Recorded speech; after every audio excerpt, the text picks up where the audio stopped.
ጸሐፌ ትእዛዝ ገብረስላሴ በኢትዮጵያ ውስጥ በስልክ መነጋገር የተጀመረው በ1892 ዓመተ ምህረት ነው ይላሉ። ይህ የመጀመሪያው የክፍለ ሀገር ስልክ ከአዲስ አበባ ሐረር ድረስ የተዘረጋበት ዘመን እንጂ ከዚያ በፊት በአዲስ አበባ ስልክ ገብቶ ነበር። ራስ መኮንን የኢጣሊያን ሀገር ጎብኝተው በ1882 ዓመተ ምህረት ወደ ኢትዮጵያ ሲመለሱ የስልክ መነጋገሪያ መሳሪያ ይዘው መጥተው ነበር። ራስ መኮንን ያመጡትን የስልክ መነጋገሪያ መሳሪያ ለአጤ ሚኒሊክ ሰጧቸው። አጤ ሚኒሊክም ለማንኛውም የቴክኒክ ሥራ አዋቂ ያደረጉትን ፈረንሳዊውን ስቴቨንን ወደ ቤተ መንግስቱ አስጠርተው ስልኩን እንዲሰራው አዘዙት። ስቴቨንን በዚያው በ1882 ዓመተ ምህረት ስልኩን ከምኒልክ አዳራሽ እስከ ግምጃ ቤታቸው ድረስ ዘረጋው። ስራው ተሰርቶ እንዳለቀም ምኒልክ እንዲነጋገሩበት ተደረገ። ምኒልክም ጥቂት ተነጋግረው ፈጥነው ከተቀመጡበት ተነሱ ይላል ስቴቨንን። መነጋገሪያውንም ከጠረጴዛው ላይ አስቀምጠው ያነጋገራቸው የግምጃ ቤቱ ሹም በቅርብ እንዳለ ብለው በመስኮት በኩል ተመለከቱ። ፓርሲል ደግሞ አልቴምፖ ዲ ሚኒሊክ በሚባለው መጽሐፉ የኢትዮጵያን የስልክ ታሪክ ይተርካል። ስልክ እንደገባ ለመጀመሪያ ጊዜ ከአጤ ሚኒሊክ ቤተ መንግስት ገብቶ ነበርና በስልኩ መግባት ተነስቶ የነበረው ተቃውሞ በይፋ ወጥቶ ከአጤ ሚኒሊክ ዘንድ ደረሰ። ከቀሳውስት የተውጣጡ 8 ተወካዮች ከአጤ ሚኒሊክ ዘንድ ቀርበው ይህ ስልክ የጋኔን ሥራ ስለሆነ ከቤተ መንግስቱ እንዲወጣ ከሀገሪቱም ጨርሶ እንዲጠፋ ብለው አመለከቱ። ምኒልክም ሐሳባችሁ ደህና ነው፣ መልሱን ግን ነገ ነግራችኋለሁ ብለው አሰናበቷቸው። በኋላ በማግስቱ መኳንንቱን ሰብስበው ጳጳሱ ባሉበት እነዚህ ቄሶች በማይሆነ ሁሉ እየተቃወሙ አስቸግረውኛል፣ አሁን ደግሞ ስልክ ባገሬ ባስገባ የሰይጣን ሥራ ነው እያሉ ለሕዝብ መስበካቸውን ሰምታችኋል። እኔም የሰይጣን ሥራ ላለመሆኑ ለማሳመን ባስብም ከኔም ዘንድ መጥተው የሰይጣን ሥራ ስለሆነ አስወጣሉኝ። የሰይጣን ሥራ ለመሆኑንም ነገርኋቸው። እነሱ ግን በቆማቸው ይቃዣሉ፣ ሥራዬንም የሚያደናቅፉኝ ይሆናሉና ከእንግዲህ ወዲህ የኦርቶዶክስ ሃይማኖቴን ትቼ ከነሱ ለመለየት ስል ሃይማኖቴን መለወጤ ነው አሉ። መኳንንቱና ጳጳሱም ተነስተው ጃንሆይ ሃይማኖቱን አይለውጡብን፣ ያም ነገር እዚያው እንዳለ ይቀመጥ፣ ዳግመኛም እነዚህ ሰዎች እንዳሰናክሎ እኛ ቃል እንገባለን ብለው ለመኗቸው ሲል ጽፏል። ስቴቨንን ስለ ቄሶቹ ሲናገር እንዲነጋገር ያደረግሁት እኔ በመሆኔ በሃይማኖት ነገር መግባቴን እንዳቆም ወዳጆች የሆኑ አንዳንድ ቄሶች መከሩኝ ይላል። ምኒልክ ዘንድ ከገባ ከ2 ዓመት በኋላ ከፍርድ ሚኒስትሩ ከአፈ ንጉሥ ነሲቡ ቤት ገባ። አፈ ንጉሥ አንድ ቀን የስልኩን ሽቦ ሲነኩ የኤሌክትሪክ ንዝረት ተሰማቸውና ደነገጡ። በዚያ የነበሩት የንስሐ አባታቸው ቄስ ስልኩን ቀስ ብለው ወደ ውጭ አወጡና በእሳት አቃጠሉት። ቤቱንም በሙሉ ጠበረጩት። አብዛኛው መኳንንት ስልክ ሰይጣን ነው እያለ ባይነጋገርበትም በምኒልክና በጥቂት መኳንንቶቻቸው መሃል በስልክ መነጋገርና ጉዳይን መፈጸም እየተወደደ ሄደ። በስልክ መነጋገሩ እየተለመደ ቢሄድም ተነጋጋሪዎቹ የሚገናኙት በስልከኞቹ አማካይነት ስለነበረ ብዙውን ጊዜ ስልከኞቹ ከስልኩ ቤት እየጠፉ ችግር ፈጠሩ። በዚህ የተናደዱት ምኒልክም ለመጀመሪያ ጊዜ የመጀመሪያውን የስልከኞችን የተራና የሥራ ደንብ አወጡ። ደንቡም ቀጥሎ ያለው ነው። ለቴሌግራም ጸሐፊዎችና ለስልክ ቀጣዮች፣ ለባላገሮችና ለጭቃ ሹሞች፣ ለአበጋዞቹም የተሰጠው ትእዛዝ ይህ ነው። መጀመሪያ ቴሌግራም ጸሐፊዎች ጠዋት በ12 ሰዓት ወደ ስልክ ቤት ገብተው እስከ 6 ሰዓት ይቀመጣሉ። ከ6 ሰዓት በኋላ ግን በተፈለጉ በ5 ደቂቃ እንዲገኙ ሆነው ተጠባባቂዎቻቸውን እየተወ ይሄዳሉ። በተፈለጉ በ5 ደቂቃ ያልተገኙ እንደሆነ በወር ቀለባቸው ይቀጣሉ። 15 ደቂቃ የጠፉ እንደሆነ 1 ወር ይታሰራሉ። 20 ደቂቃ የጠፉ እንደሆነ 4 ወር ይታሰራሉ። ሌሎችም የሚፈለጉበት ጉዳይ የተገኘ እንደሆነ ከስልክ ቤት አይለዩም፣ በተራ ይጠባበቃሉ። የስልክ ስራ ከሆነ ቴሌግራም ጸሐፊዎች የስልክ ቀጣዮችን ያዟቸዋል።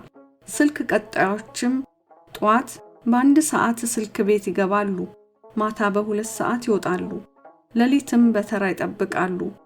ተረኛውም ሌሊት ቢሆን ቀንም ቢሆን ከስልክ ቤት አይወጣም። ነገር ግን የሌሊትና የቀን ተረኛ ለብቻው ነው። ቀን የጠበቀው ሌሊት፣ ሌሊት የጠበቀው ቀን አይጠብቅም። ስልክ በተደወለ በ4 ደቂቃ ተረኛው ከዚያ መኖሩን ያላሳወቀ እንደሆነ በወር ቀለቡ ይቀጣል። 15 ደቂቃ የጠፋ እንደሆነ 1 ወር ይታሰራል። ከዚያ ወዲያ ያለው ቅጣት ብርቱ ነው። ስልክ ቀጣዮች የመንግስት ቃል ከተፈጸመ በኋላ በዋጋ የሚነጋገረውን ሰው እየጠሩ በጭቃ ሹምና በቴሌግራም ጸሐፊው ፊት ያነጋግራሉ።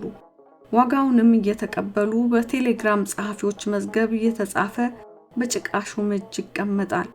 ያለ ዋጋ ያነጋገረ ከዋጋው ክፍያ ያስቀረሰው ዋጋውን ከፍሎ ያስቀረው ገንዘብ ተሰልቶ በ1/4 ይከፍላል።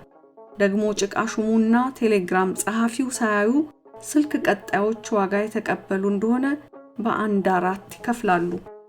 ከቴሌግራም ጸሐፊዎች ወይም ከስልክ ቀጣዮች ከነሱም ከጠባቂዎች ቢሆን የመንግስት ሚስጥር አውጥቶ የተገኘ ሰው ቅጣቱ ከሀገር የተለየ አዲስ ቅጣት ነው። የሌላውም ሰው ጉዳይ ቢሆን መንግስት የሚያነሳ ነገር የሆነ እንደሆነ ለስልኩ ሹም ፈጥኖ ያስታውቃል። ከስልኩም ሹም በቀረ በሌላ ሰው የነገረ እንደሆነ ብርቱ ቅጣት ይቀጣል።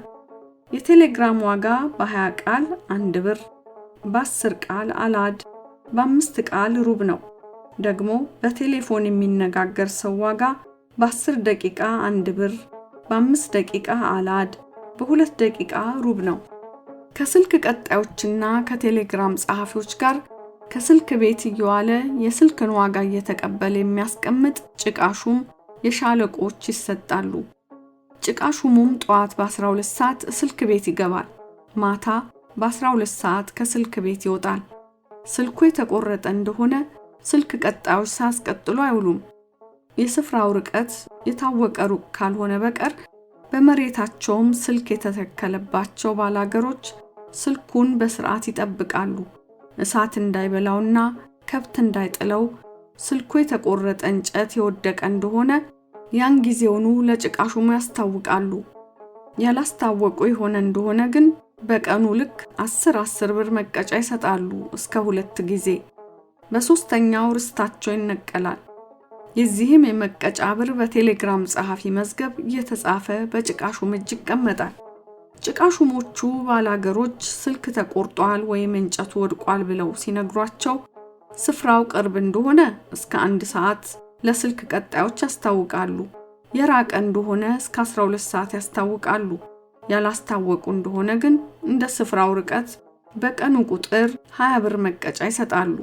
በሁለተኛው ንብረታቸውን ይወረሳሉ። ሰው በተንኮል ስልክ የቆረጠ እንደሆነ ይህን ሰው ባላገሩ ባፈርሳት አውጥተው ለጭቃ ሹሞቹ ይስጥ። ጭቃ ሹሞቹም ለሻለቆቹ ይሰጧቸዋል።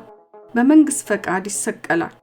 የሻለቆችና ጭቃ ሹሞች ባላገሮች ለስልክ የቸገረውን ነገር ስልከኞቹ ሲነግሯቸው ፈጥነው የሚመቸውን ነገር ያደርጋሉ።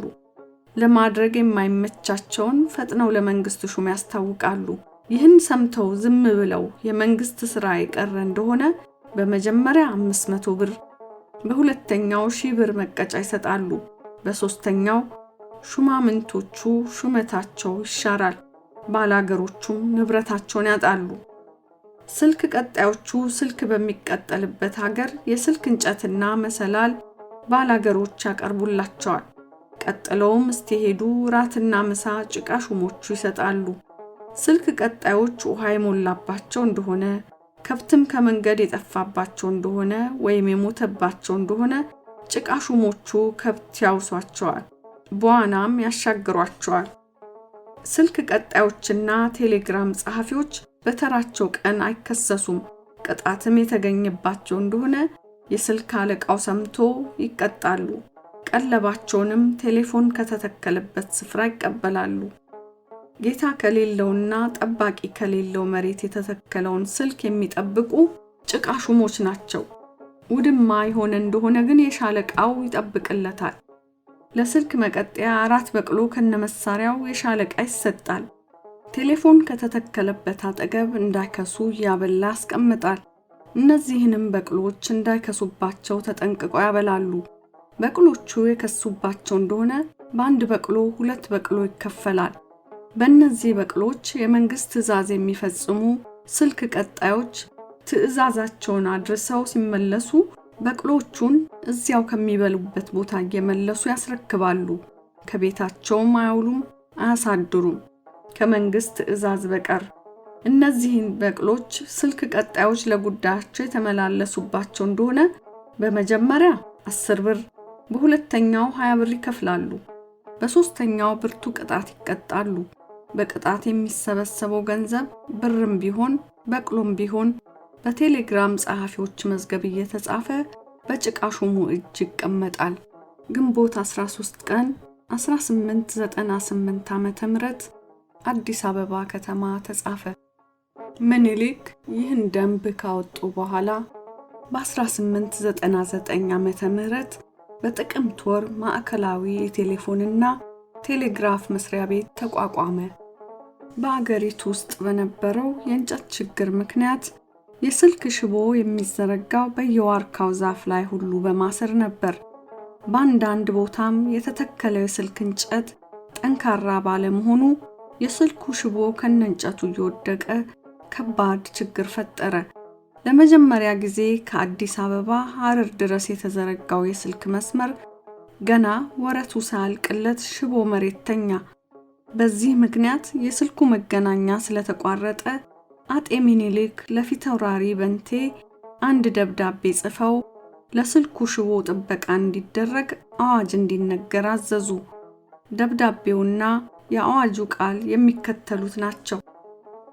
ይድረስ ከፊታውራሪ በንቴ፣ ከአዋሽ አንስቶ ሐረርጌ ድረስ ያለው የስልክ እንጨት እየተሰበረ ሽቦ መሬት እየወደቀ ደግሞ ከዛፍ ላይ የተበጀው እንደገና ዛፉ እየለመለመ ነፋስ ሲመታው ሽቦውን እያወዛወዘው የማያነጋግር ሲሆን ይኸው ሰራተኞች ሰድጃለሁና በተሰበረውም በመጥፎ እንጨት ፈንታ ወፍራም እንጨት እየተተከለ ቶሎ ቶሎ እንዲበጅ አድርግ።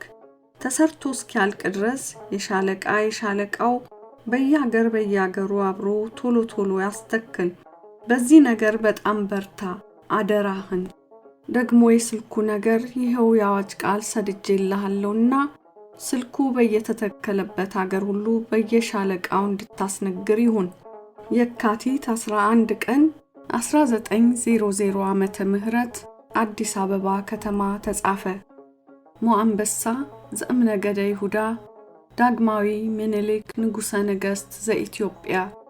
ስማ፣ በሐረርጌ አውራጃ ስልክ በየተተከለበት አገር ያለ ሰው ስልክ በተበጠሰ ጊዜ ለባለ ምድሩ ለመልከኛው ወይም ለጭቃ ሹሙ አስታውቀህ ዕለቱን ለስልከኞቹ ንገር። ቦታው ርቆ ዕለቱን ለስልከኞች ለመንገር ጊዜ መሸብህ እንደሆነ በማግስቱ ንገር። ምድሩ ግን ጠፊ ሆነ እንደሆነ መልከኛና የሻለቃ አስጠብቅ። ደግሞ እንጨቱን መብረቅ በመታው ጊዜ የመንግስት ሥራ እንዳይፈታ ትርፍ የስልክ እንጨት ለመለወጫ አስቀምጥ። መጋቢት 4 ቀን 1900 ዓመተ ምህረት ተጻፈ። ዳግማዊ አጤ ምኒልክ ከሚለው ከጳውሎስ ኞኞ መጽሐፍ የተወሰደ።